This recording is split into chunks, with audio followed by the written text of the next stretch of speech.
إن الحمد لله نحمده ونستعينه ونستغفره ونعوذ بالله من شرور أنفسنا ومن سيئات أعمالنا من يهده الله فلا مضل له ومن يضلل فلا هادي له وأشهد أن لا إله إلا الله وحده لا شريك له وأشهد أن محمدا عبده ورسوله اللهم صل على محمد وعلى آل محمد كما صليت على إبراهيم وعلى آل إبراهيم إنك حميد مجيد اللهم بارك على محمد وعلى آل محمد كما باركت على إبراهيم وعلى آل إبراهيم إنك حميد مجيد اما بعد یہ ہمارے عزیز نے آپ کے سامنے بخاری شریف کا آخری باب اور آخری حدیث پڑھی ہے اور آپ نے اس کی سماعت کی ہے۔ صحیح بخاری شریف کا یہ آخری باب ہے اور آخری حدیث ہے۔ امام بخاری رحمۃ اللہ علیہ اس باب میں ایک ہی حدیث لائے ہیں، ورنہ وہ دیگر کئی ابواب میں ایک سے زیادہ احادیث بھی ذکر کرتے ہیں۔ امام بخاری رحمۃ اللہ علیہ کی صحیح بخاری میں تکرار کے بغیر احادیث کی تعداد 2513 ہے، جو کثرت اسانید سے 9082 بن جاتی ہیں۔ امام بخاری رحمۃ اللہ علیہ نے اپنی کتاب میں صرف احادیث کو جمع کرنے کا اہتمام نہیں کیا، بلکہ احادیث سے حاصل ہونے والے مسائل و احکام کی طرف بھی وہ رہنمائی کرتے ہیں۔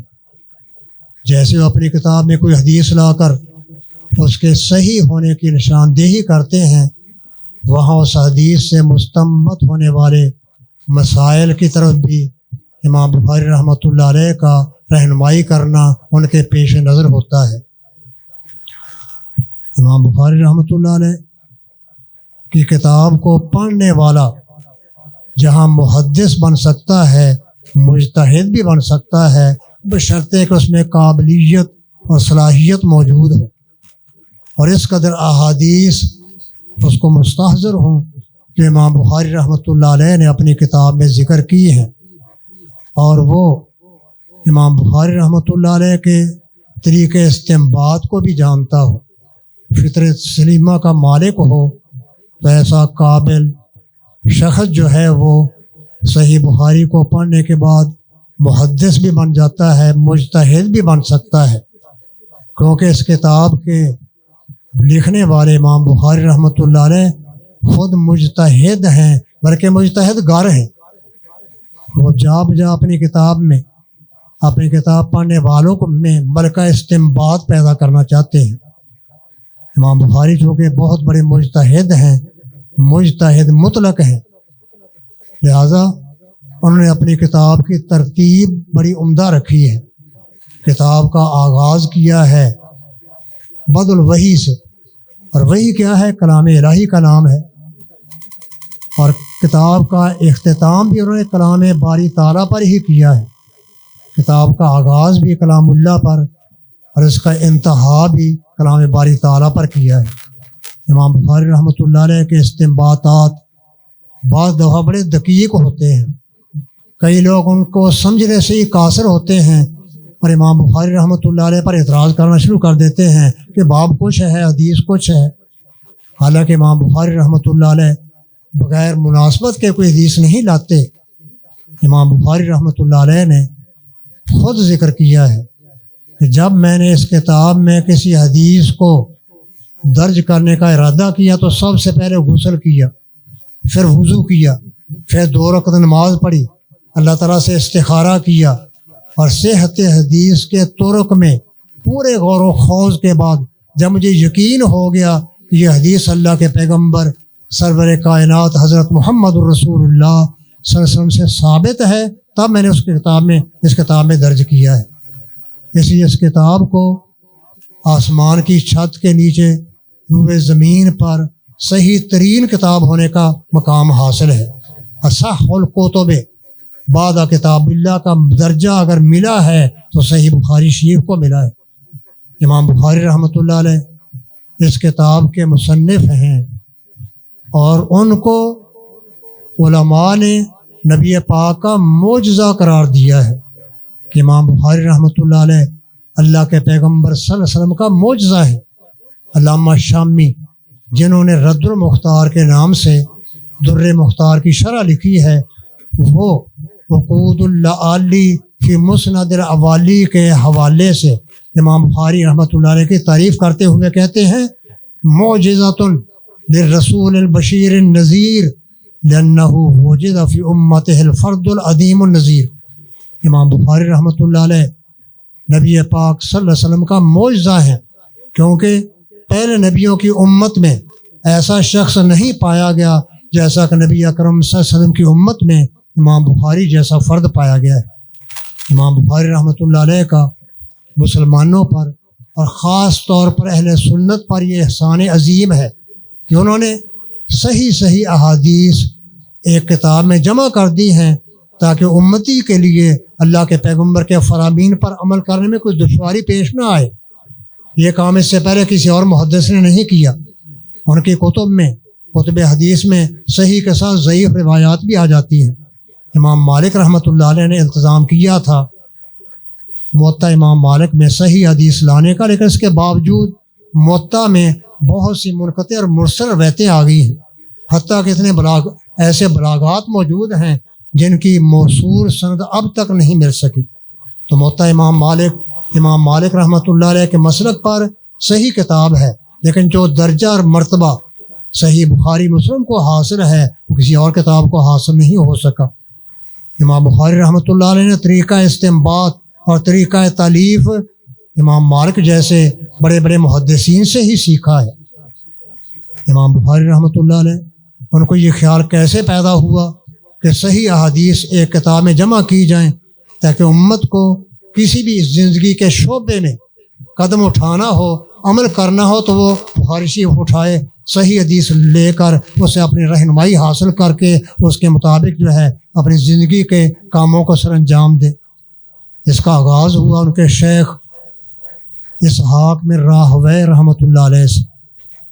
انہوں نے ایک دفعہ، یہ امام بخاری کے استاد ہیں، پڑھاتے ہوئے کہا کہ کوئی ایسا حدیث کا مجموعہ ہونا چاہیے جس میں صحیح احادیث درج کی جائیں تاکہ امت کے لیے اپنے پیارے پیغمبر حضرت محمد رسول اللہ صلی اللہ علیہ وسلم کے فرامین پر عمل کرنے میں دشواری پیش نہ آئے۔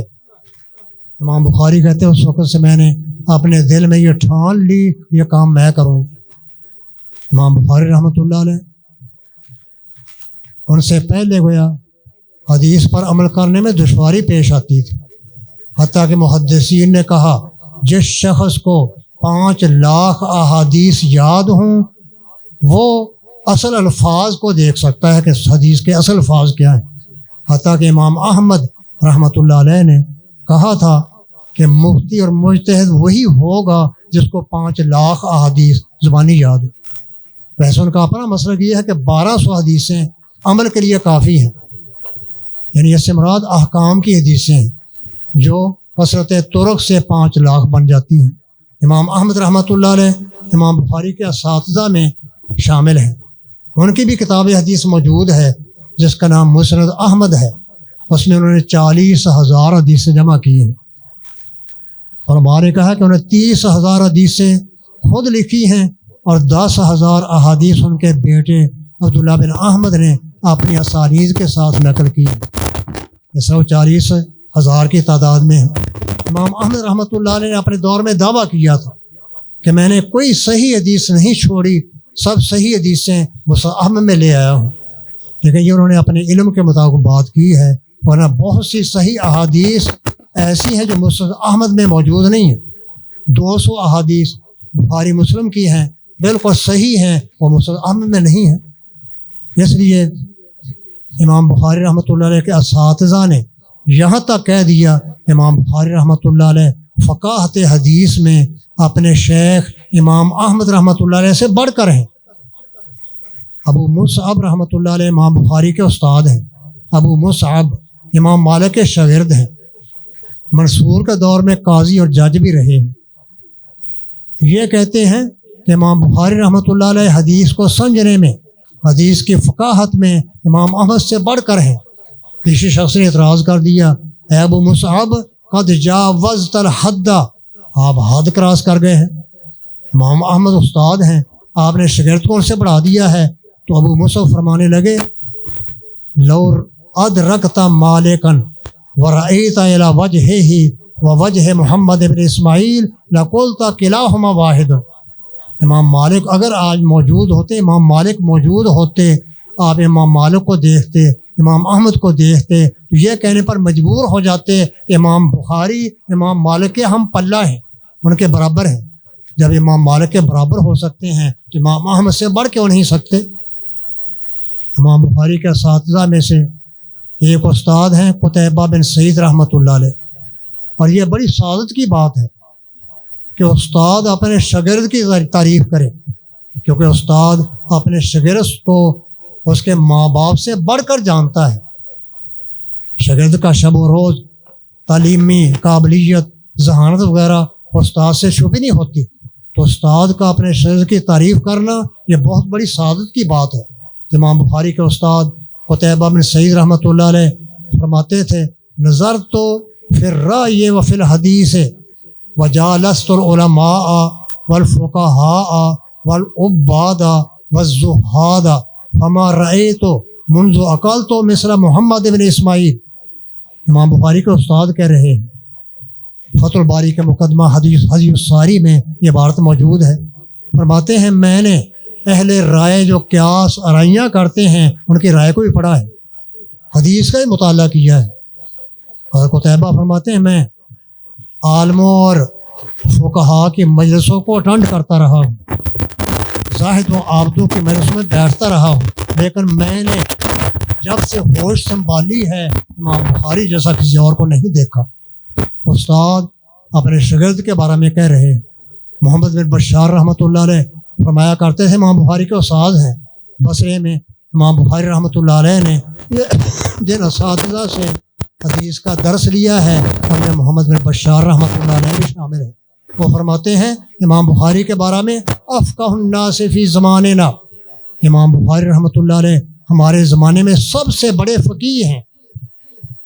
ان اقوال سے آپ کو اندازہ ہو جانا چاہیے کہ محدثین جہاں محدث ہیں وہاں فقہاء بھی ہیں. اور لوگوں نے جو مقولہ چھوڑا ہوا ہے محدثین کے بارے میں کہ انتم السیادلہ ونحن الاطباء، محدثین جو وہ سیدلانی کی طرح ہوتے ہیں، دوا فروش کی طرح. دوا فروش جو ہے میڈیکل سٹور میں نسخہ دیکھتا ہے، دوائی پکڑا دیتا ہے، استعمال کرنا نہیں جانتا. لیکن استعمال کون کرتے ہیں؟ فقہاء. یہ بالکل بات غلط ہے. محدثین جہاں محدث ہیں وہاں فقہاء بھی ہیں. امام بخاری رحمۃ اللہ علیہ کے اساتذہ ان کے زمانے میں ان کو سب سے بڑا فقیہ قرار دے رہے ہیں. امام بخاری رحمۃ اللہ علیہ کی فقہ جو ہے وہ بڑی عمدہ اور مؤثر ہے، پائے کے فقیہ ہے. امام بخاری رحمۃ اللہ علیہ مجتہد بھی ہیں، فقیہ بھی ہیں. ان کی فقاہت کا اندازہ آپ اس سے لگا سکتے ہیں کہ صحیح بخاری کے تراجم ابواب جو ہے امام بخاری کی فقاہت ان کے تراجم سے معلوم ہوتی ہے. ایک باب قائم کرتے ہیں پھر اس کی دلیل حدیث کے طور پر آگے ذکر کرتے ہیں. اس لیے صحیح بخاری وہ مقام حاصل ہے کہ علماء نے کہا ہے صحیح بخاری کو سیاہی سے نہیں لکھنا چاہیے، اس کو آب زر سونے کے پانی سے لکھنا چاہیے، سونے کے پانی سے. یہ ایسی صحیح ترین کتاب ہے، اللہ کے پیغمبر کے فرامین پر مشتمل ہے. امام سیوطی رحمۃ اللہ علیہ انہوں نے شرح بخاری شریف کی شرح لکھی ہے جس کا نام التوشیح بشرح جامع الصحیح. اس میں چند شعر نقل کیے ہیں. یہ شعر اصل میں ابو الصیب بنارسی رحمۃ اللہ علیہ نے دفاع صحیح حدیث میں ذکر کیے ہیں جو زیادہ ہیں. امام سیوطی نے 4 شعر ذکر کیے ہیں صحیح بخاری کی تعریف میں. فرماتے ہیں صحیح البخاری لو انصف لما خط الا بماء الذهب. صحیح بخاری کے ساتھ انصاف کا تقاضا یہ ہے کہ اس کو آب زر کے ساتھ لکھنا چاہیے، سونے کے پانی سے قلم بند کرنا چاہیے. هو الفرق بین الہدی والعمی هو الصد بین العنا والعطب۔ صحیح بخاری ہدایت اور گمراہی میں، اندھا پن میں فرق کرتی ہے۔ قرآن کریم کے ساتھ صحیح بخاری کو پڑھیں۔ جس شخص کا مسلک زندگی کے سارے معاملات قرآن و کتاب و سنت کے مطابق ہیں، قرآن حدیث کے مطابق ہیں، وہ ہدایت پر ہے۔ جو اس سے ہٹ کر ہے وہ ضلالت و گمراہی کا شکار ہے۔ اور یہ صحیح بخاری پر عمل کرنا، اس کے مطابق زندگی کا گزارنا قرآن کریم کے ساتھ ساتھ، قیامت کے دن یہ کتاب برزخ اور آخرت کے عذاب اور سختیوں کے سامنے دیوار بن جائے گی۔ کتاب و سنت کے مطابق زندگی گزارنے والا اللہ کے عذاب سے بچ جائے گا، سزاؤں کا شکار نہیں ہوگا۔ فرماتے ہیں اسانیدہ کا نجوم السما امام متون کا مثل شہب۔ صحیح بخاری کی اسانید آسمان کے ستاروں کی طرح ہیں اور اس کے متن جو ہیں شعلوں کی طرح جگمگانے والے ہیں۔ وہی کام میزان الدین النبی ودان لہ العجم بعد العرب۔ سیوطی کہتے ہیں، امام بخاری سیوطی رحمۃ اللہ علیہ، صحیح بخاری نبی پاک کے دین کا میزان ہے، ترازو ہے۔ اس کتاب کے ساتھ آپ توڑ سکتے ہیں، میزان کر سکتے ہیں کہ صحیح بات کس کی ہے، غلط کس کی ہے، کون حق پر جا رہا ہے، کون باطل کے راستے پر چل رہا ہے۔ یہ کتاب جو ہے وہ حق باطل کے فرق کرنے کے لیے میزان کی طرح ہے، ترازو کی طرح ہے، اور عربوں کے بعد عجم بھی اس کو مان گئے ہیں۔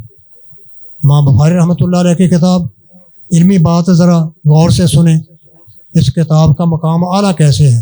صحیح بخاری شریف جو ہے اس کو صحت قطعی حاصل ہے، اور صحت قطعی مستلزم ہے ثبوت قطعی کو۔ علماء نے صحیح بخاری کے بارے میں دو لفظ بولے ہیں، صحت قطعی اور ثبوت قطعی۔ ان سے مراد کیا ہے؟ صحت قطعی سے مراد ہے کہ صحیح بخاری کی احادیث یقیناً اللہ کے پیغمبر کے ہی فرامین ہیں، اس میں شک شبے کی گنجائش نہیں ہے۔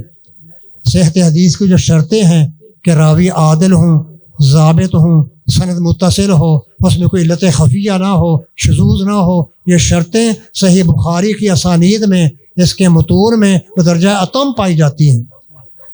لہذا جس چیز کی صحت قطعی ہو وہ مستلزم ہے ثبوت قطعی کو۔ ثبوت قطعی صحیح بخاری کو حاصل ہے۔ ثبوت قطعی سے مراد کیا ہے کہ یہ صحیح بخاری کی احادیث ساری کی ساری اللہ کے پیغمبر سے صحیح ثابت آپ کے فرامین ہیں۔ اس میں صحت کی شرطیں پوری پائی جاتی ہیں، اور یقین یہ اللہ کے پیغمبر کے ہی فرامین ہیں۔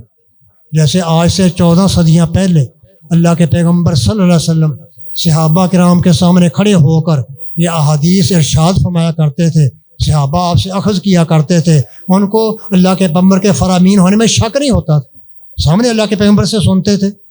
ایسے ہی آج یوں سمجھیں جیسے نبی پاک صلی اللہ علیہ وسلم یہ حدیث خود بیان کر رہے ہیں، جیسے اس وقت اللہ کے پیغمبر کے فرامین میں کوئی شک شبہ نہیں تھا، آج بھی بخاری مسلم کی احادیث میں شک شبے کی گنجائش نہیں ہے، یہ اللہ کے پیغمبر کے ہی فرامین ہیں۔ اور علماء نے صحیح بخاری صحیح مسلم کے بارے میں کہا ہے کہ ان کی صحت پر اجماع ہے امت کا۔ اس کو حافظ حجر نے تلقی بالقبول سے تعبیر کیا ہے۔ تلقی بالقبول سے بعد اجماع ہی ہے، اور اجماع میں اہل فن کا اعتبار ہوتا ہے۔ حدیث کے فن کے ماہر کون ہیں؟ محدثین۔ سارے محدثین شروع سے لے کر آج تک جو بھی امام بخاری کے بعد آئے ہیں، امام حاکم ہوں، امام دارقطنی ہوں، سارے محدثین ہر دور میں مانتے رہے ہیں کہ صحیح بخاری شریف کی احادیث یقیناً اللہ کے پیغمبر کے فرامین ہیں، ان کی صحت قطعی اور یقینی ہے۔ لہذا اس حدیث کتاب کو اجماع حاصل ہے، اور اجماع جو ہے وہ قطعی دلیل ہے، یقینی، اس میں شک شبے کی گنجائش نہیں ہوتی۔ احناف نے اس کو تسلیم کیا ہے۔ بحر العلوم حنفی عالم گزرے ہیں، ان کا نام احمد علی تھا، انہوں نے شرح مسلم ثبوت پر بھی اپنے حواشی لکھے ہیں۔ یہ بھی مانتے ہیں کہ صحت قطعی مستلزم ہے ثبوت قطعی کو۔ جس چیز کی صحت یقینی ہو اس کا ثبوت بھی یقینی ہوتا ہے، لیکن جب بخاری شریف کی بات آئی تو کہا کہ ہم اس کی صحت نہیں مانتے۔ کیوں؟ یہ نہیں کہا کہ فلاں محدث نے انکار کیا ہے، فلاں محدث نے جو ہے اس کو نہیں مانا، نہیں، حالانکہ بیان کرنا چاہیے تھا کہ جب اجماع ہے اس پر تو کسی محدث نے مخالفت کی ہو تب اجماع کی مخالفت ہوگی، لیکن وہ کسی محدث کو پیش بھی کر سکے جو اس کی مخالفت کرنے والا ہو۔ سارے محدثین صحیح بخاری کے صحت پر جمع ہیں، اور میں بیان کر رہا تھا کہ اجماع میں اہل فن کا اعتبار ہوتا ہے، حدیث کے فن کے ماہر محدثین ہیں، وہ سب اس بات پر متفق ہیں کہ صحیح بخاری مسلم کی احادیث بالکل صحیح ہے اور یقیناً نبی پاک صلی اللہ علیہ وسلم کے فرامین ہیں۔ اب کوئی آدمی اگر فن کا بندہ نہ ہو، محدث نہ ہو، فقاہت سے تعلق رکھتا ہو، فقہ حنفی سے تعلق رکھتا ہو، فقہ جعفری سے تعلق رکھتا ہو، اور بخاری کی حدیثوں پر اعتراض کرے، اس کو نظر انداز کر دیا جائے۔ لکل فن رجال وکل مقام مقال، ہر فن کے اپنے آدمی ہوتے ہیں، تو حدیث کے فن کے اپنے آدمی محدثین ہیں۔ محدثین کی طرف سے، سب کی طرف سے صحیح بخاری کو تلقی بالقبول حاصل ہے۔ ہر دور میں محدثین نے صحیح بخاری کی احادیث کو اخذ کیا ہے اور اس کو صحیح ترین قرار دیا ہے۔ بعض علوم جو ہے اعتراض کرتے ہیں، کہتے ہیں کہ بخاری شریف کے رجال میں بعض راوی ایسے آ جاتے ہیں جو سنی نہیں ہیں، اہل سنت سے نہیں ہیں، کوئی معتزلی ہے، کوئی خوارج میں سے ہے، کوئی مرجیہ ہے۔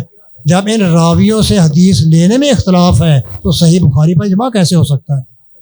اس ان کے اعتراض کے دو جواب دیے جا سکتے ہیں۔ ایک تو یہ کہ جب کسی چیز پر اجماع ہو جائے پھر راویوں کو نہیں دیکھا جاتا، اجماع بذات خود مستقل دلیل ہے۔ جب صحیح بخاری مسلم کی حدیث پر اجماع ہے، ان کی صحت پر اتفاق ہے محدثین کا، پھر راویوں کو نظر انداز کیا جائے گا، ان کو نہیں دیکھا جائے گا، اجماع خود دلیل ہے۔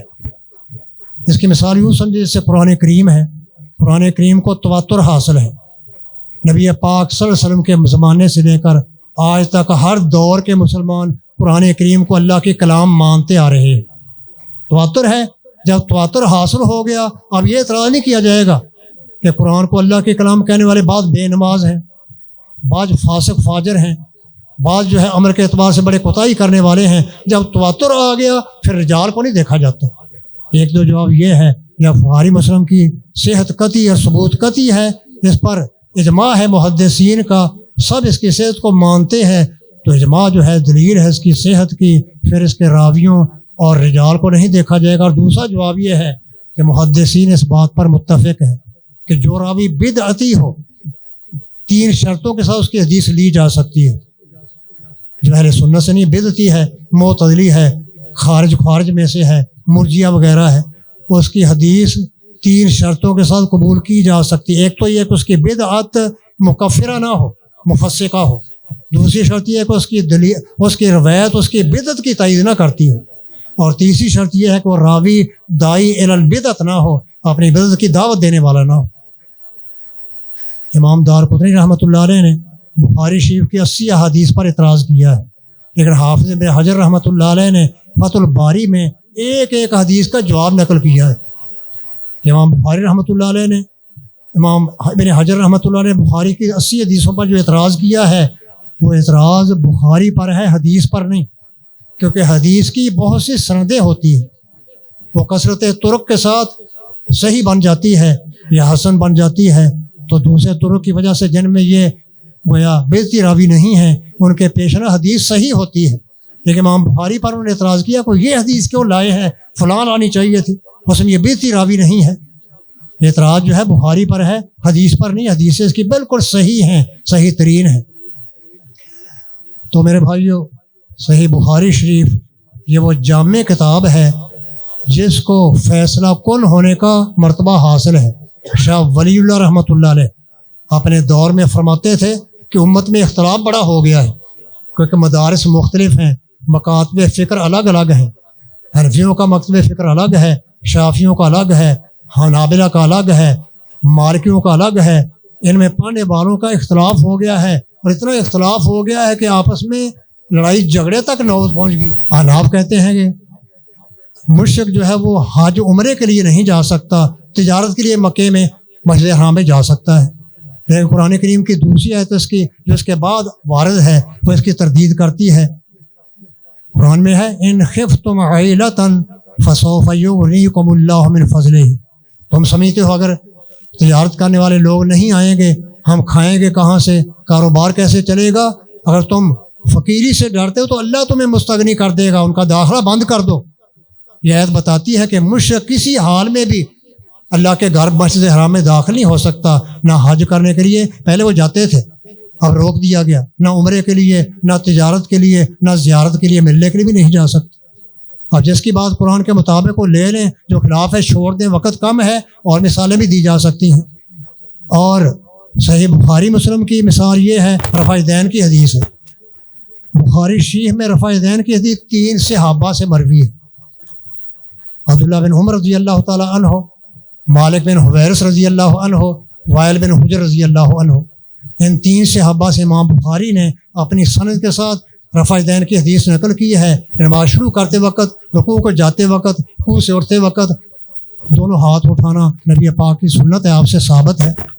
امام شاہ ولی اللہ کہتے ہیں کہ جس کی بات اس کے مطابق ہے وہ لے لیں، جو خلاف ہے چھوڑ دیں، تاکہ امت میں اتفاق مقاربت پیدا کی جا سکے۔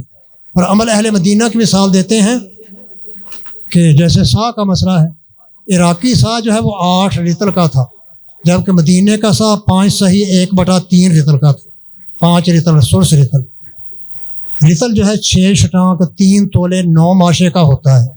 اس پیمانے کے مطابق اگر حساب کیا جائے تو عراقی سا جو ہے کوفے کا وہ 3 سیر 6 شٹانک بنتا ہے، بڑا ہے، جبکہ مدینے کا سا 5 رطل سرس رطل کا حساب کیا جائے تو یہ 2.25 سیر بنتا ہے۔ ابو یوسف رحمۃ اللہ علیہ جب حج کرنے کے لیے بیت اللہ میں گئے، مدینہ منورہ پہنچے، امام مالک سے ملاقات ہوئی، مسائل پر گفتگو شروع ہوئی، تو ابو یوسف رحمۃ اللہ نے کہا ہمارا عراق کا سا یہ نبی علیہ السلام کا سا ہے۔ امام مالک کہنے لگے یہ ہمارے محترم علامہ مبارک پوری رحمۃ اللہ علیہ نے تحفۃ العظیم میں واقعہ ذکر کیا ہے۔ امام مالک فرمانے لگے اے ابو یوسف آپ کو کل آپ کے سوال کا جواب دے دیا جائے۔ امام مالک نے نمازیوں سے کہا تمہارے پاس جو سا ہیں جن کے ساتھ تم صدقہ فطر زکوٰۃ ادا کرتے ہو، جو سا تم نے اپنے باپ دادوں پر دادوں سے لیے ہیں، انہیں تابعین سے، انہیں صحابہ کرام سے، وہ نبی صاحب کے زمانے میں استعمال کرتے تھے، وہ سا لیتے آئے تو 12-13 سا جمع ہو گئے۔ امام مالک رحمۃ اللہ نے وہ سا جو 2.25 سیر کا تھا، 5 رطل اور 100 رطل کا، امام یوسف کے سامنے رکھ دیا کہ دیکھیں یہ سا اس آدمی نے اپنے باپ سے لیا ہے، اس نے اپنے دادے سے پردادے سے۔ تو چلتے چلتے صحابہ کرام کا نام آئے گا، پھر نبی صاحب کا نام آئے گا، نبی صاحب کا نام مدینے میں آئے گا نہ کہ کوفے بصرے میں۔ تو فرمایا یہ 13 سا دیکھ لیں، 2.25 کے سب برابر ہیں۔ یہ سا اللہ کے پیغمبر کے زمانے میں استعمال ہوتا تھا۔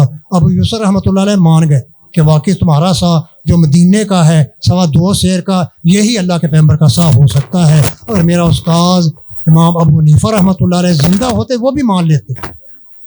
تو میں بتانا یہ چاہتا ہوں کہ صحیح بخاری مسلم جو ہے اس کو گویا یہ مرتبہ حاصل ہے کہ اس کو فیصلہ کن قرار دیا جا سکتا ہے۔ آج بھی کہا جا سکتا ہے کہ آئے اختلافات کو ختم کرنے کے لیے قرآن کریم کو لے لیں، اللہ کے پیغمبر کی حدیث کو لے لیں، جس کی بات اس کے مطابق ہو لیتے جائیں، جس کے خلاف نکلے اس کو چھوڑتے جائیں۔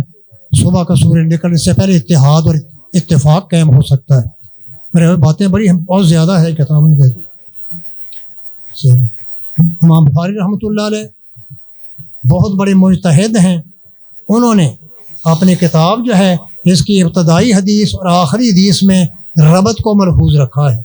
صحیح بخاری شریف کی پہلی حدیث آپ نے پڑھی ہے، انما قال رسول اللہ صلی اللہ علیہ وسلم انما الاعمال بالنیات وانما لکل امرئ ما نوى ومن كانت هجرته الى الله ورسوله فهجرته الى الله ورسوله ومن كانت هجرته الى دنیا او امرأة يتزوجها فهجرته الى ما هاجر۔ یہ حدیث جو ہے ابتدائی حدیث، اس میں خلوص نیت کا ذکر ہے، وہ لمبی چوڑی بات ہوتی ہے اس میں خلوص نیت کا۔ اور آخری حدیث جو ہے وزن اعمال کے بارے میں ہے۔ دیکھیں امام بخاری نے کیسے ربط قائم کیا ہے آغاز اور انتہا میں۔ امام بخاری اشارہ کرنا چاہتے ہیں کہ قیامت کے دن میرے تیرے ہر مسلمان کے اعمال جب تولے جائیں گے تو وہ عمل وزنی ہوں گے جو خلوص نیت سے ادا کیے ہوں گے، جو عمل خلوص نیت سے صرف اللہ کی رضا حاصل کرنے کے لیے سر انجام دیے ہوں گے وہ وزنی ہوں گے۔ جو عمل کیا ہے ریاکاری کے لیے، حصول شہرت کے لیے، تمغے حاصل کرنے کے لیے، لوگوں سے داد لینے کے لیے، خلوص نہیں ہے تو ایسے عمل قیامت میں وزنی ثابت نہیں ہوں گے۔ تو پہلی حدیث آخری حدیث میں ربط قائم کر دیا کہ قیامت کے دن سب لوگوں کے عمل تول کر اس کے سامنے رزلٹ پیش کر دیا جائے گا، یہ پاس ہے جنت میں جا رہا ہے، یہ فیل ہو گیا ہے جہنم میں جا رہا ہے۔ اور اس شخص کے اعمال ترازو میں وزنی ثابت ہوں گے جو خلوص نیت سے کیے ہوں گے۔ پھر امام بخاری رحمۃ اللہ علیہ نے یہاں ایک عجیب بات کی طرف اشارہ کیا ہے۔ بخاری شریف کی پہلی حدیث جو ہے نیت والی وہ بھی غریب ہے، اور یہ حدیث آخری بھی غریب ہے۔ وہ امام بخاری اشارہ کر رہے ہیں ایک حدیث کی طرف جو اللہ کے پیغمبر کا فرمان ہے۔ آپ نے فرمایا بادہ علیہ السلام غریباً فسیعود کما بادہ فطوبی للغرباء۔ اسلام جب شروع ہوا تھا تو اس کو اجنبی سمجھا جاتا تھا، اسلام قبول کرنے والوں کو بڑی سختیاں اور مصیبتیں اٹھانی پڑتی تھیں، پتھروں پر کھینچا جاتا تھا، آگ کے انگاروں پر لٹا دیا جاتا تھا، اسلام قبول کرنے والوں کو مارا پیٹا جاتا تھا۔ اسلام بالکل غریب تھا، اجنبی دکھائی دیتا تھا، اور قیامت سے پہلے ایک ایسا دور آ جائے گا پھر یہ اسلام غریب بن جائے گا۔ وَسَيَعُودُ كَمَا بَدَا، پھر لوگ اس کو اجنبی نگاہوں سے دیکھیں گے، اس سے بھاگنے کی کوشش کریں گے، اللہ کے پیغمبر کی حدیثوں کا انکار کریں گے۔ میرے بھائی یہ لوگ جو حدیث کا انکار کرتے ہیں، میں تو یہ سمجھتا ہوں یہ عربی نبوت کو ماننے کے لیے تیار نہیں ہے۔ یہ سمجھتے ہیں کہ نبی عربی کیوں آ گیا ہے، ہمیں سے ہونا چاہیے۔ آپ کی باتوں کو ماننے کے تیار نہیں ہیں، طرح طرح کے شوشے چھوڑتے ہیں، من گھڑت اصول بناتے ہیں نبی پاک کے فرامین سے بچنے کے لیے۔ اور حالت یہ ہے کہ کوئی آدمی حدیث چھوڑتا ہے تو ان ریفارمروں کی باتیں مانتا ہے، ان کی باتوں سے اللہ کے پیغمبر کے فرامین اعلیٰ نہیں ہے۔ ہم کیوں اللہ کے پیغمبر کے فرامین کو چھوڑیں، ان کی باتوں پر عمل کریں؟ حدیث کو چھوڑیں گے پھر ان کے ارشادات ماننے پڑیں گے۔ حدیث کا انکار نہیں، یہ حدیث بخاری مسلم کی حدیث سے ان کو تلقی بالقبول حاصل ہے، جس کو اجماع کہا جاتا ہے۔ اجماع ہونے پر اس کا انکار کفر ہے، جیسے قرآن کا انکار کفر ہے، جیسے اجماع کا انکار بھی کفر ہے۔ ان کو اجماع حاصل ہے۔ تو یہ حدیث جو ہے امام بخاری سے یہ بھی اشارہ کرتے ہیں کہ اسلام غربت میں شروع ہوا تھا، عنقریب پھر غریب ہی ہو جائے گا، لوگ انوکھی نگاہوں سے دیکھیں گے، جو شلوار کپڑا ٹخنوں سے اوپر رکھے لوگ کہیں یہ مسفیتر کہاں سے آ گیا، داڑھی رکھنے والے کو رشتہ دینے کے لیے تیار نہیں ہوں گے، اسلام اجنبی بن جائے گا۔ مسلمان ہونے کے باوجود داڑھی پر اعتراض کریں گے، داڑھی رکھی ہوئی ہے اسے ہم رشتہ نہیں دے سکتے، ہے مسلمان اہل سنت سے کہلانے والا، تو اسلام اجنبی ہو رہا ہے۔ امام بخاری یہ حدیث لا کر اس طرف بھی اشارہ کر رہے ہیں۔ امام بخاری رحمۃ اللہ علیہ کی آیت مبارکہ ہے کہ وہ صحیح بخاری میں خاص طور پر کتاب التوحید میں جب باب قائم کرتے تو قرآن کی آیت بھی لاتے ہیں۔ کیوں؟ جیسے کہ معتزلہ جو ہیں یہ محدثین کے زمانے میں منکرین حدیث تھے، وہ گویا اگر حدیث پیش کی جاتی کہتے تھے خبر واحد ہے، ہم اس کو نہیں مانتے، خبر واحد کہہ کر چھوڑتے تھے۔ ان کے دور محدثین کے دور میں بھی ایسے لوگ تھے، امام بخاری نے ان کو پیش نظر رکھا ہے، جا بجا ان کی تردید کرتے ہیں۔ وہ کہتے ہیں کہ وزن اعمال گویا اس کا وہ انکار کرتے ہیں۔ امام بخاری رحمۃ اللہ علیہ گویا یہاں بیان کر رہے ہیں کہ جس چیز کا آپ انکار کرتے ہیں، حدیث کو خبر واحد کہہ کر چھوڑتے ہیں، اس میں تو قرآن کی آیت بھی وارد ہے، قرآن کی آیت کا کیا جواب دو گے؟ یہ تو خبر واحد نہیں، یہ تو متواتر ہے۔ اس لیے امام بخاری رحمۃ اللہ علیہ صرف حدیث نہیں لاتے، قرآن کی آیت بھی پیش کرتے ہیں تاکہ مخالفین کو چپ کرایا جا سکے، ان پر حجت قائم کی جا سکے۔ امام بخاری رحمۃ اللہ علیہ یہاں وزن اعمال کا باب قائم کرتے ہیں، باب قول اللہ تعالیٰ، اللہ تعالیٰ کے اس فرمان کا بیان، وَنَضَعُ الْمَوَازِينَ الْقِسْطَ لِيَوْمِ الْقِيَامَةِ، اللہ رب العزت فرماتے ہیں ہم قائم کریں گے انصاف کے ترازو قیامت کے دن۔ قیامت کے دن ہر شخص، ہر مرد عورت کے اعمال کو تولا جائے گا، میزان قائم ہوگا، اللہ رب العزت ہر شخص کے عملوں کو تول کر حجت قائم کر دیں گے، یہ پاس ہونے والا ہے، یہ فیل ہونے والا ہے۔ معتزلہ جو ہے وزن اعمال کا انکار کرتے تھے، کہتے ہیں عملوں کا وزن ہو ہی نہیں سکتا، حدیث کو خبر واحد کہہ کر چھوڑ دیتے تھے۔ وہ کہتے تھے اعمال جو ہیں وہ آراز ہیں۔ یہ لوگ جو منکرین حدیث ہیں یہ اپنی عقل کو مقدم بنا لیتے ہیں، حالانکہ عقل جو ہے وہ وحی کے تابع ہے، وحی پر حاکم نہیں بنانا چاہیے، عقل کو وحی کے تابع بنا کر چلانا چاہیے، وحی پر عقل کو حاکم بنا کر نہ چلیں کہ یہ وحی مانے یا نہ مانے۔ تو معتزلہ جو ہے کہتے تھے وزن اعمال نہیں ہو سکتا کیونکہ یہ آراز ہیں، اعراض کا وزن نہیں ہو سکتا، جوہر کا ہوتا ہے. یہ علمی بات ہے. جوہر اس چیز کو کہتے ہیں جو قائم بالذات ہو، اور عرض کہتے ہیں جو قائم بالغیر ہو. جیسے کپڑا ہے، کپڑا جوہر ہے، اس کا رنگ جو ہے یہ عرض ہے کہ یہ کپڑے کے ساتھ قائم ہے، کپڑے کے بغیر قائم نہیں ہو سکتا. اور کسی اور چیز سے قائم ہوگا وہ بھی جوہر کے ساتھ ہی قائم ہوگا. وہ کہتے ہیں عرض کا وزن نہیں ہو سکتا اعراض کا. عمل بھی نماز پڑھنا، روزہ رکھنا، یہ اعراض ہیں، ان کا وزن کیسے ہو سکتا ہے؟ لہٰذا امام بخاری رحمۃ اللہ علیہ نے یہ آیت پیش کی ہے کہ تم حدیث کو خبر واحد کہہ کر ٹال دیتے ہو، قرآن کی آیت کا کیا جواب دو گے؟ تو متواتر ہے، اجماع ہے قرآن کے اللہ کے کلام ہونے پر. قرآن کریم میں اللہ فرماتے ہیں وَنَضَعُ الْمَوَازِينَ الْقِسْطَ، ہم قائم کریں گے انصاف کے ترازو قیامت کے دن. موازین جمع ہے، القسط جو ہے اس کی صفت ہے، یہ واحد ہے. اس پر اعتراض ہوتا ہے کہ موازین موصوف ہے، قسط جمع ہے، یہ واحد ہے، موصوف جمع ہے. حالانکہ موصوف صفت 10 چیزوں میں مطابق ہونی چاہیے. رفع نصب جر، واحد تصحیح جمع، مذکر مؤنث تعریف و تنکیر. ایک وقت میں اگرچہ سے 4 چیزیں پائی جاتی ہیں، وہ کہتے ہیں دیکھیں یہاں موصوف جمع ہے، صفت واحد ہے، یہ کیسے؟ اس کے 3 جواب دیے گئے ہیں. ایک یہ جواب دیا کہ قسط مصدر ہے، اور مصدر جو ہے وہ ہر حال میں واحد ہی استعمال ہوتا ہے. خیر سے پہلے موصوف واحد ہو، جمع ہو، تثنیہ ہو، مذکر ہو، مؤنث ہو، مصدر ویسے ہی استعمال ہوتا ہے. جیسے مشہور ہے المصدر کالخنثی لا یذکر ولا ینثی ولا یجمع ولا یثنی، مصدر مخنث کی طرح ہے، یہ ہر موصوف کے ساتھ استعمال ہو سکتا ہے. جیسے مثلا ضرب مصدر ہے، جیسے پہلے موصوف راجل ہو تو کہیں گے راجل ضرب، تثنیہ ہو رجلان پھر بھی ضرب کہیں گے، رجلان ضرب، رجال ضرب، امرات ضرب، امرات ضربات نہیں کہیں گے، ضرب کہیں گے. تو مصدر جو ہے وہ واحد تصنیہ جمع مذکر مؤنث میں یکساں استعمال ہوتا ہے، یہ بدلتا نہیں ہے. اس لیے یہاں مصدر اگرچہ واحد ہے لیکن معنی جمع کا ہے. انصاف کے ترازو ہم قائم کریں گے. ایک جواب تو یہ ہے. دوسرا جواب یہ ہے کہ اس کو صفت نہ بنائیں، اس کو مفعول لاجلہ ہی بنا لیں، جس کو مفعول لہو کہا جاتا ہے. پھر کوئی اعتراض نہیں ہوگا کہ قائم کریں گے ہم ترازو انصاف کرنے کی وجہ سے، تاکہ لوگوں میں انصاف کیا جا سکے. جس نے عمل کی زندگی گزاری ہے، نیک عمل کی، اس کو اس کا حق مل سکے، اور جس نے باطل کی زندگی گزاری اس کو اپنے انجام تک پہنچایا جا سکے. تو اس کو مفعول لاجلہ ہی بنایا جا سکتا ہے. انصاف کی وجہ سے ہم یہ ترازو قائم کریں گے. لہذا اب مطابقت کی کوئی شرط نہیں ہے. لیکن اس پر اعتراض یہ ہے کہ مفعول لہو جو ہے وہ نکرہ ہوتا ہے، یہ مربی لام ہے. اس کا جواب الفیے میں ہے. الفیے والے نے اس کو جائز قرار دیا ہے کہ مفعول لہو مربی لام آ سکتا ہے. انہوں نے اس کی مثال دی ہے لا اقعد الجبن علی الحجائی، میں لڑائی سے بزدلی کی وجہ سے پیچھے نہیں بیٹھا رہتا. الجبن مفعول لہو ہے اور دیکھو مربی لام ہے، تو مربی لام ہو سکتا ہے اس کو مفعول مربی لام مفعول لاجلہ ہی بنایا جائے تو پھر بھی اعتراض نہیں ہوگا. بعض کہتے ہیں یہاں مضاف محذوف نکال لیں.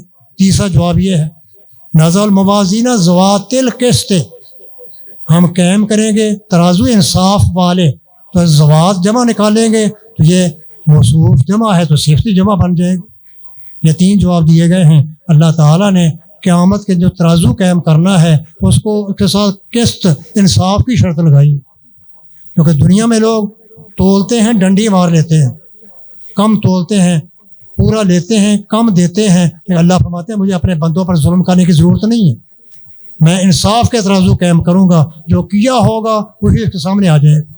اللہ تعالیٰ تو چاہتے ہیں اپنے بندوں کو معاف کرنا، ان کو بخشنا چاہتے ہیں، مائل با کرم ہیں، لیکن آئے تو صحیح، کام کو اللہ رب العزت کا بن کر دکھلائے، اپنے عقیدے کو صحیح کرے، فرائض کو ادا کرے، حرام کاموں سے بچے، تو اللہ تعالیٰ کی رحمت شامل حال ہو جائے گی. تو اللہ تعالیٰ کو اپنے بندوں پر ظلم کرنے کی ضرورت نہیں ہے، اسے اپنی ذات پر ظلم کو حرام کیا ہوا ہے. جسے فرمایا ہم انصاف کے ترازو قائم کریں گے قیامت کے دن. لے یوم القیامت میں یا تو لام بمانے فی ہے، فی یوم القیامت، کیونکہ حروف الجر تتبادل، حروف جر ایک دوسرے کے بدلے میں آتے رہتے ہیں، یہ لام بمانے فی ہو جائے گا. پھر کوئی اعتراض نہیں ہے قیامت کے دن میں ہم انصاف کے ترازو قائم کریں گے. بعض کہتے ہیں ہم مضاف محذوف نکال لیں، لے حساب یوم القیامت، لے یوم القیامت اصل میں تھا لے حساب یوم القیامت، قیامت کے دن کے حساب کے لیے ہم انصاف کا ترازو قائم کریں گے. تو میرے بھائیو قیامت کے دن ترازو زیادہ ہوں گے یا ایک ہوگا؟ اس میں بھی اختلاف ہے۔ بعض علماء کہتے ہیں کہ ترازو ایک سے زیادہ ہوں گے میدان معاشر میں، ہر شخص کے الگ ترازو ہوگا، ہر عمل تولنے کے لیے الگ ترازو قائم کیا جائے گا۔ لیکن راجع مذہب یہ ہے، جیسے حافظ ابن حجر نے کہا رحمۃ اللہ علیہ اور ابن کثیر رحمۃ اللہ علیہ نے اپنی تفسیر میں یہی اس کی تائید کی ہے کہ اکثر علماء اس کے قائل ہے کہ قیامت میزان ترازو ایک ہوگا، زیادہ نہیں، اس ایک ترازو پر ہی سب کے اعمال تولے جائیں گے۔ یہ جمع کیوں آیا ہے؟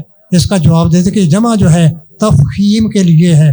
تفخیم کا معنی کسی معاملے کو بڑا کر کے دکھلانا، کہ بڑا ہولناک منظر ہوگا، جب کہ عمل تولے جائیں گے انسان تھر تھر کانپ رہا ہوگا، بنے گا کیا؟ فیل ہو گیا تو سیدھا جہنم رسید کر دیا جائے، اتنی سخت آگ کا شکار ہو جائے گا جو پتھروں کو جلا کر بسم کر دینے والی ہے۔ تو جمع جو ہے تفخیم کے لیے آئی ہے، معاملے کو بڑا کر کے۔ قرآن کریم میں ایک مثال موجود ہے، نوح علیہ السلام کے بارے میں آتا ہے کذبت قوم نوح المرسلین، نوح علیہ السلام قوم نے رسولوں کی تکذیب کی، رسولوں کو جھٹلایا، حالانکہ ایک رسول کو جھٹلایا انہوں نے۔ نوح علیہ السلام جو قوم نوح کی طرح رسول بن کر آئے تھے، ان کی تکذیب کی ہے، لیکن ایک نبی کی تکذیب سارے نبیوں کی تکذیب کو مستلزم ہے، کیونکہ نہ سارے انبیاء کے عقائد اصول ایک جیسے تھے۔ اللہ تعالیٰ پر ایمان لانا، نبیوں پر ایمان لانا، کتابوں پر ایمان لانا، فرشتوں پر ایمان لانا، آخرت پر ایمان لانا، جنت دوزخ پر ایمان لانا، وزن اعمال پر ایمان، تقدیر پر ایمان، یہ اصول سارے نبیوں نے اپنی امتوں کو پیش کیے ہیں۔ صرف فروع میں فرق ہوتا رہا ہے، کسی نبی کی امت میں 2 نمازیں، کسی میں 3 ہیں، کسی میں 5 ہیں، یہ فروع میں اختلاف ہے، اصول عقائد میں اختلاف نہیں۔ تو ایک نبی کی تکذیب سارے نبیوں کی تکذیب کو مستلزم ہے، اس لیے مرسلین جمع آیا ہے، تفخیم کے لیے ہوا۔ راجع یہ کہ میزان ایک ہوگا، زیادہ نہیں، اور یہاں جمع جو ہے تعدد اعمال یا تعدد افراد کی وجہ سے ہے، یا تفخیم کے لیے۔ آگے امام بخاری فرماتے ہیں وَأَنَّ،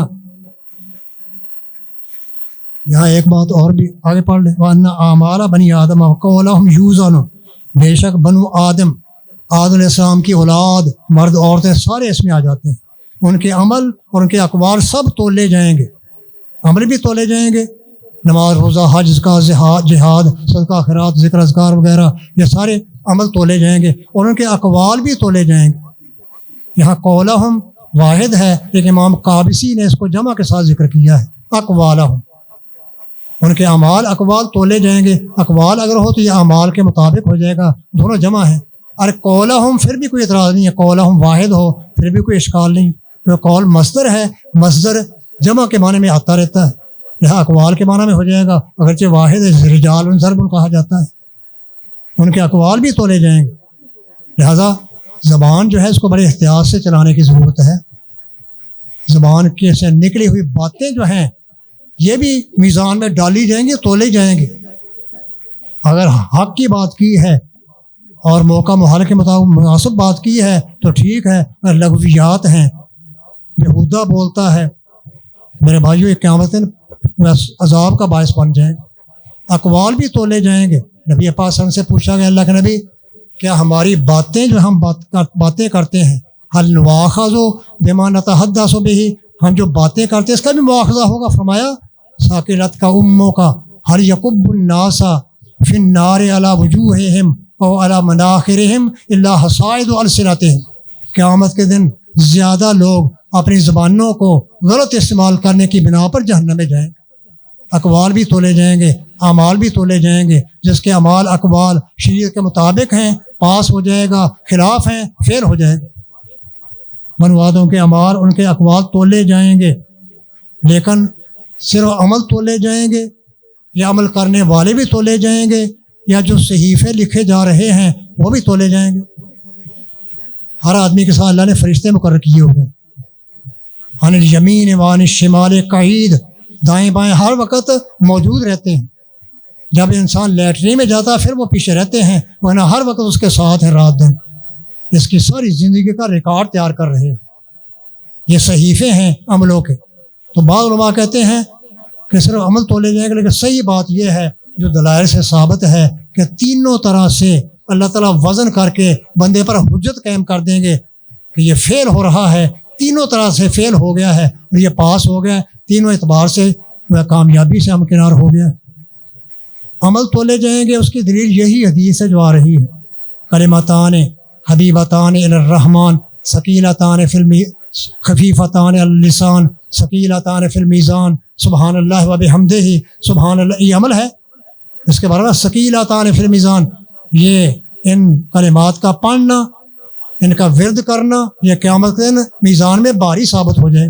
یہ حدیث دلیل ہے کہ اعمال تولے جائیں گے۔ اور دوسری حدیث ہے، مسلم شریف میں آتا ہے، نبی پاک نے فرمایا الطہور شطر الایمان والحمد للہ تملأ المیزان، طہارت نظافت یہ نصف ایمان ہے۔ یہ صفائی جو ہے یہ اسلام کا شعار ہے۔ غیر مسلم نے اس کے اختیار کیا، وہ آگے بڑھ گئے، مسلمان کرسیوں کی لڑائی میں رہے، اس کا اہتمام نہیں کیا اور پیچھے رہ گئے۔ حالانکہ اسلام کی تعلیم ہے طہارت و صفائی، اپنے جسم کو پاک رکھنا، صاف رکھنا، جوتے کو صاف رکھنا، کپڑوں کو صاف رکھنا، جگہ کو صاف رکھنا، یہ اسلام کا شعار ہے۔ مسلمانوں کو اس کو اپنانا چاہیے تھا۔ اور آگے ہے والحمد للہ تملأ المیزان، الحمدللہ ایک ذکر ہے، عمل ہے، یہ قیامت کے دن میزان میں بھاری ہو جائے گا، میزان کو بھر دے گا۔ یہ حدیث میں دلیل ہے کہ عمل تولے جائیں گے، یہ عمل کے تولنے کا ذکر ہے۔ اس طرح ایک حدیث آتی ہے مسند احمد میں، نبی پاک نے فرمایا ان اثقل شیء یوم القیامت فی المیزان الخلق الحسن، اچھا اخلاق جو ہے یہ قیامت کے دن وزن کرتے ہوئے بڑا بھاری ہوگا، اچھا اخلاق۔ لیکن ہمیں شیطان لڑاتا ہے کہ یہ توحید والے ہیں، آپس میں لڑائیاں، مسجد میں جا کر جھگڑے کرتے ہیں۔ اچھا اخلاق جو اس کو اختیار کرنا چاہیے۔ ہمارے پیغمبر صلی اللہ علیہ وسلم کا اخلاق کتنا اچھا تھا، اللہ عرشوں سے قسم اٹھا کر کہتا ہے انک لعلی خلق عظیم، میرا نبی اخلاق عظیم کا مالک۔ نماز یہ کافی نہیں ہے، اخلاق بھی اچھا ہونا چاہیے، طور طریقے، ملن کے، دینے لینے کے آداب جو ہے اسلام کے مطابق ہونے چاہیے۔ تو یہ حدیث بھی دلیل ہے کہ اچھا اخلاق تولا جائے گا، اور یہ عمل ہے، یہ دلائل ہیں کہ عمل تولے جائیں گے اور بندے تولے جائیں گے عمل کرنے والے۔ اس کی دلیل بخاری شریف میں ہے، نبی پاک نے فرمایا، آپ نے بخاری شریف میں حدیث پڑھی ہے، قیامت کے دن انہ لیاتی الرجل العظیم السمین ولا یزن عند اللہ جناح بعوضۃ، قیامت کے دن بڑا حرام کھا کر جسم والا آدمی، موٹاپے والا آدمی، بڑا بھاری آدمی لایا جائے گا، لیکن بد عملی کی زندگی گزاری ہوگی تو اللہ کے ہاں وزن کرتے ہوئے مچھر کے پر کے برابر بھی اس کا وزن نہیں ہوگا۔ یہ حدیث دلیل ہے کہ بندے بھی تولے جائیں گے۔ جن بندوں نے اسلام کے مطابق زندگی گزاری ہوگی وہ وزن میں، میزان میں بھاری ہوں گے۔ جنہوں نے اسلام کے ہٹ پر زندگی بسر کی ہوگی ان کا پلڑا ہلکا ہو جائے گا، فیل ہو جائیں گے۔ اور دوسری حدیث بندے تولنے کی ہے، مسند یہ بازار میں حدیث ہے، موجم کی طبرانی میں بھی ہے۔ نبی پاک صلی اللہ علیہ وسلم نے فرمایا کہ عبداللہ بن مسعود رضی اللہ عنہ دبلے پتلے آدمی تھے، صحابی تھے، پنڈلیاں ان کی پتلی پتلی تھیں، خفیف ہلکی پھلکی، جنگل میں لشکر کے ساتھ نبی پاک کے ساتھ تھے، جنگل میں مسواک توڑنے لگے ایک درخت سے، چونکہ جسم کا وزن زیادہ نہیں تھا تو ہوا کبھی ان کو دکیر کر ادھر کر دیتی، کبھی ادھر کر دیتی، صحابہ ہنسنے لگے کہ عبداللہ بن مسعود جو ہیں یہ ہوا کے سامنے بھی نہیں ٹھہر سکتے۔ تو اللہ کے پیغمبر نے کیا فرمایا، لہما اسقل فی المیزان یوم القیامت من احد، عبداللہ بن مسعود کی پنڈلیاں قیامت کے دن جب وزن ہوگا ان کی پنڈلیاں احد پہاڑ سے بھی بھاری ثابت ہوگی۔ یہ حدیث دلیل اس بات کی کہ وزن جو ہے عمل کرنے والے بندے بھی تولے جائیں گے، عمل تول کر بھی حجت قائم کر دی جائے گی، بندے تول کر بھی، اور تیسرا صحائف بھی تولے جائیں گے۔ تین طرح اللہ تعالیٰ وزن کر کے حجت قائم کریں گے بندے پر، اس طور پر ظلم نہیں ہو رہا، جو کیا وہ تیرے سامنے آ رہا ہے۔ صحیفے جو فرشتے ہمارا ریکارڈ تیار کر رہے ہیں، نیک عمل بھی لکھ رہے ہیں، بد عمل بھی لکھ رہے ہیں، ان کو بھی تولا جائے گا۔ اس کی حدیث دلیل جو ہے وہ ہے حدیث بطاقہ کہ اللہ کے پیغمبر کے سامنے نبی پاک نے فرمایا قیامت کے دن ایک بندہ اللہ کے سامنے حاضر ہوگا حساب کتاب کے لیے، اس کے دفاتر جو ہیں جو بدیوں پر مشتمل ہوں گے، جو فرشتے تیار کر رہے ہیں، اس کے سامنے کھول کر رکھ دیے جائیں گے۔ بندہ ڈر رہا ہوگا، اللہ فرمائے گا میرے بندے دیکھ کیا میرے فرشتوں نے تجھ پر کوئی ظلم کیا ہے؟ کہا نہیں اللہ کوئی ظلم نہیں، کوئی زیادتی نہیں۔ فرمایا کس طرح کو عذر ہے؟ کہا کہ اللہ کوئی عذر نہیں ہے، میں نے واقعی یہ گناہ کیے ہیں۔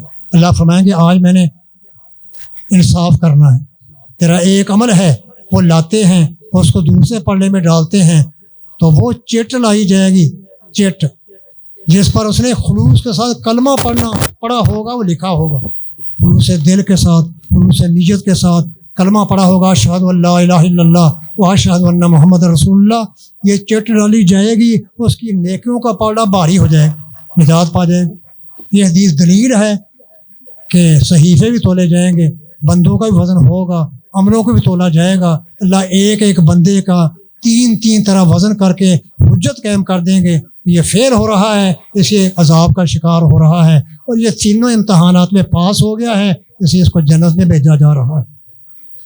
بنو آدم کے اعمال، ان کے اقوال جو باتیں کرتے ہیں وہ بھی تولے جائیں گے۔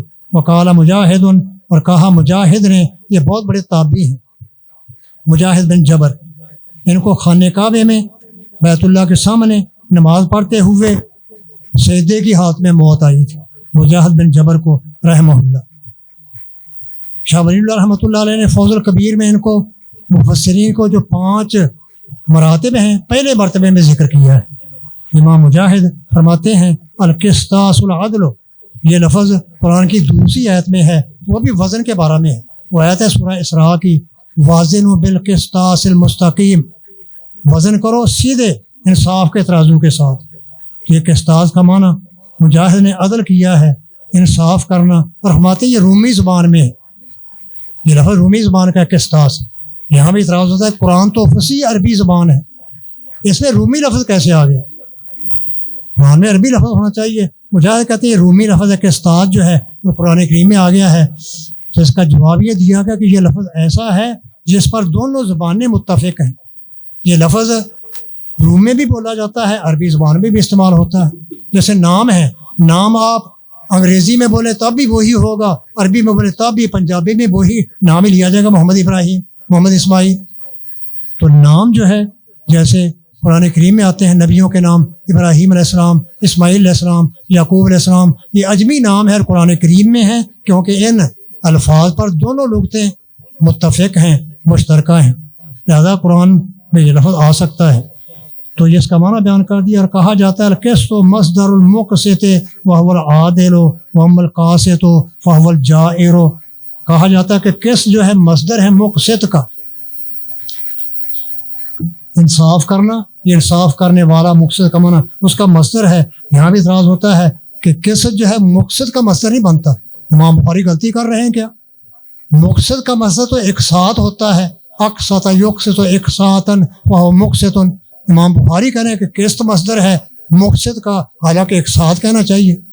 اس کے 2 جواب دیے گئے ہیں، ایک تو یہ کہ قسط جو ہے یہ مصدر ہے مقسط کا، تو مصدر کا اصطلاحی معنی نہ لیں، یہاں مصدر کے لفظ کو امام بخاری نے لغوی معنی میں استعمال کیا ہے، وہ مصدر بمعنی ماخذ ہے، مصدر کا جو اصطلاحی معنی ہے وہ لیں گے واقعی اشکال پیدا ہوگا۔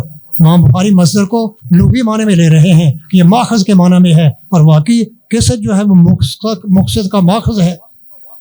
مزید فی کے ابواب مجرد سے بنتے ہیں، ضرب یضرب سے ضرب یضرب، کرم یکرم سے اکرم یکرم، یہی یہاں مراد ہے کہ مقسط جو ہے اس کا ماخذ قسط ہے، اس سے یہ لیا گیا ہے، ماخذ کے معنی میں ہوگا، مصدر کا اصطلاحی معنی نہیں، پھر اعتراض نہیں ہے۔ یا پھر دوسری بات کہ عربوں کی یہ عادت ہے جب کسی لفظ کو اپنے اصل کی طرف لوٹاتے ہیں تو زوائد کو حذف کر دیتے ہیں، تو بے حذف زوائد جو ہے قسط واقعی مصدر ہے مقصد کا، زوائد کو حذف کرنے کے ساتھ، یہ دوسرا جواب ہے۔ اور قسط جو مقصد کے معنی میں ہے، مقصد کا معنی عادل ہوتا ہے، اور قاصد جو مجرد ہے اس کا معنی جائر ظالم ہوتا ہے، قرآن کریم اس کی تائید کرتا ہے۔ قرآن کریم میں مزید فی جو ہے انصاف کے معنی میں آیا ہے، ان اللہ یحب المقسطین، اللہ انصاف کرنے والوں سے محبت کرتے ہیں، تو وہاں مقسط انصاف کے معنی میں ہے، اور قاسط ظالم کے معنی میں یہ بھی قرآن کریم میں ہے، وَأَمَّا الْقَاسِطُونَ فَكَانُوا لِجَهَنَّمَ حَطَبًا، ظالم ظلم زیادتیاں کرنے والے قیامت کے دن جہنم کا ایندھن بنیں گے۔ تو قرآن کریم کی تائید حاصل ہے کہ مقصد مزید فی عادل کے معنی میں ہے، اور قاسم مجرد ظالم کے معنی میں ہے۔ یہاں ایک واقعہ ہے سعید بن جبیر رحمہ اللہ کا۔ ظالم بڑا، یہ حجاج بڑا ظالم تھا۔ سعید بن جبیر تابعی سے بڑے جلیل القدر، یہ ان کے خلاف تھے حجاج کے، اس کی زیادتیوں کے بنا پر۔ ایک دفعہ سعید بن جبیر کو حجاج نے گرفتار کیا، اپنے سامنے پیش کیا، کہا ہے سعید تو مجھے کیسا سمجھتا ہے؟ کہا میں تجھے قاسط عادل سمجھتا ہوں۔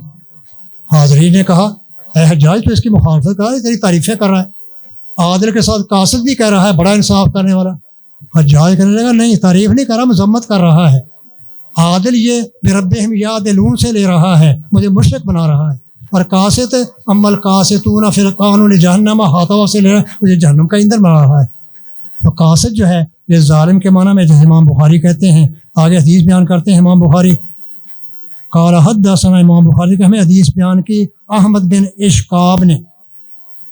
اس حدیث میں حدثنا 2 دفعہ آیا ہے، قال 2 دفعہ آیا ہے، اور ان جو ہے 3 دفعہ آیا ہے۔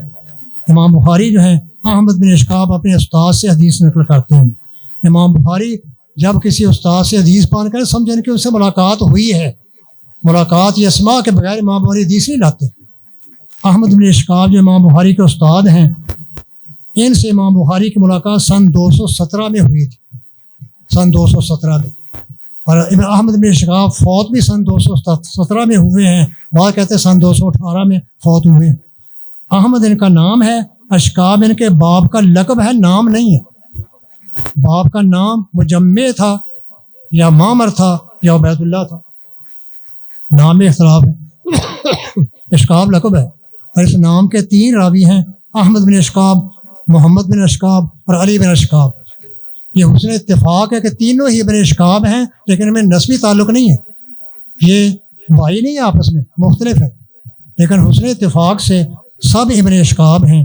اشقاب جو ہے یہ عربی لفظ ہو تو منصرف ہوگا، عجمی ہو تو غیر منصرف ہوگا۔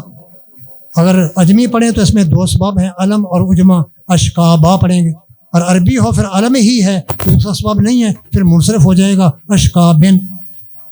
وہ کہتے ہیں ہمیں حدیث بیان کی محمد بن فضیل نے، وہ بیان کرتے ہیں عمارہ بن کا سے، وہ بیان کرتے ہیں ابو زرع سے۔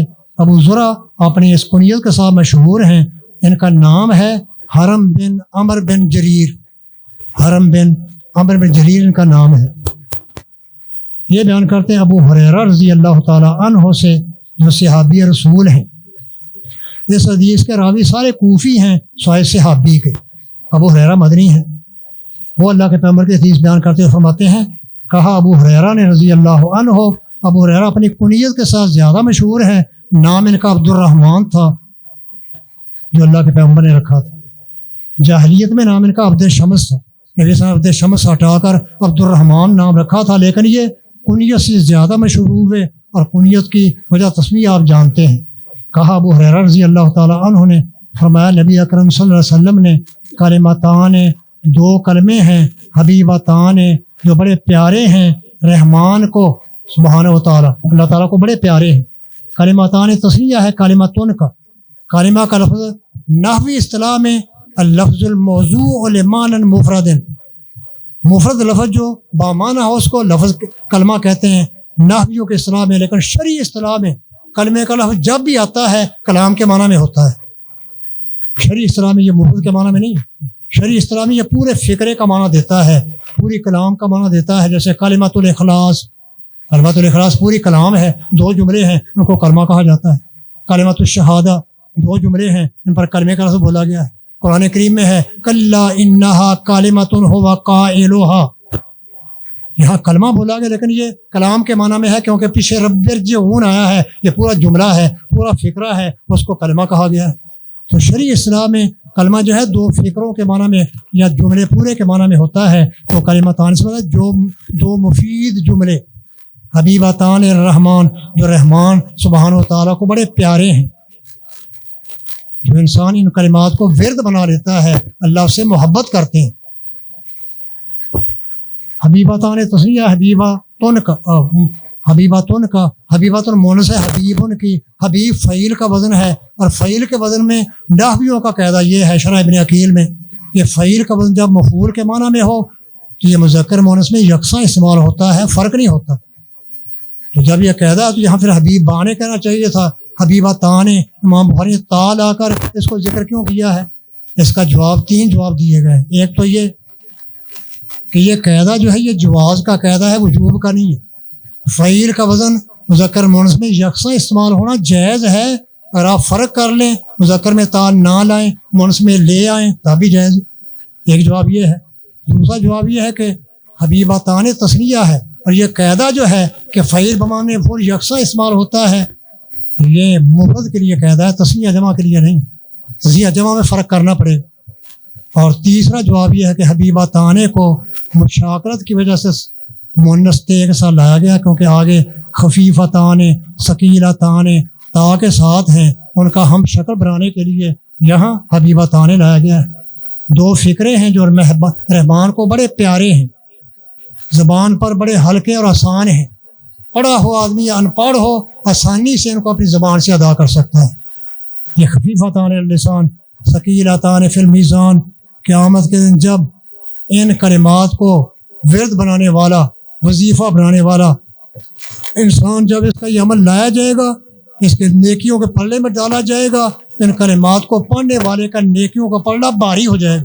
ثقیلتان فی المیزان. یہ حدیث دلیل ہے کہ اعمال بھی تولے جائیں، جیسے ہم 3 صورتیں بیان کی ہیں.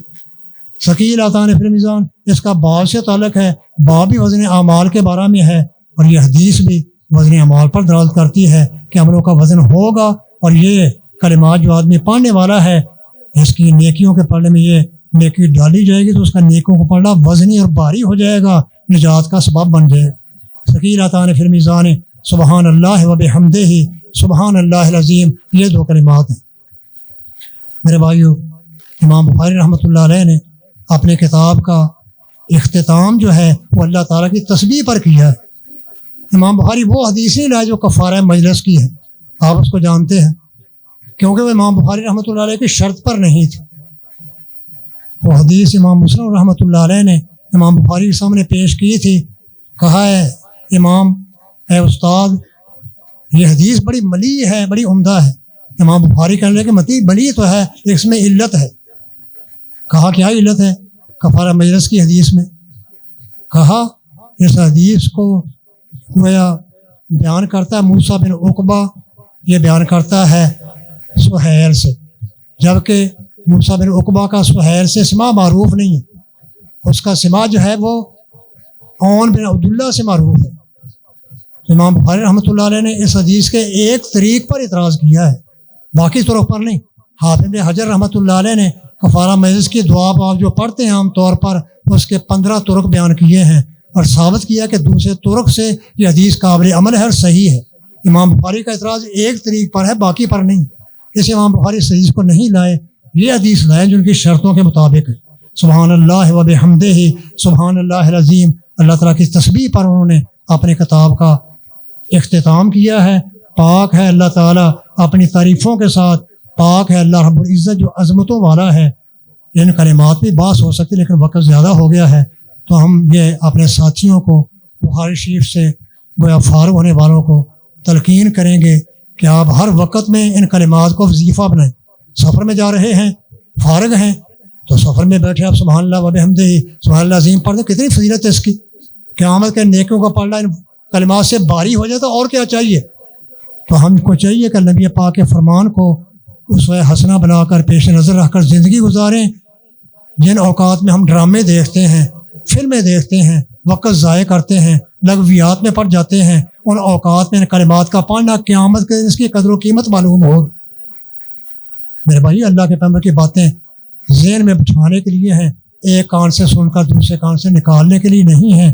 امام بخاری رحمۃ اللہ علیہ نے اپنی کتاب کا اختتام جو ہے اللہ کی تسبیح پر، اس کے ذکر پر کیا ہے، لہٰذا اس حدیث پر عمل ہو جاتا ہے جو کفارہ مجلس کی حدیث ہے.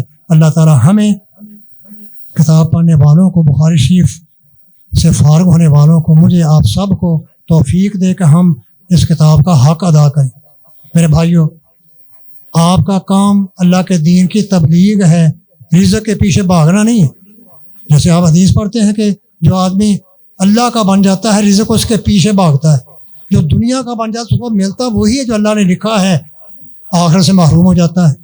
تو آپ دنیا کا لالچ نہ کریں، رزق آپ کا ماں کے پیٹ میں لکھ دیا گیا ہے، کتنا ہے، کون سا ہے؟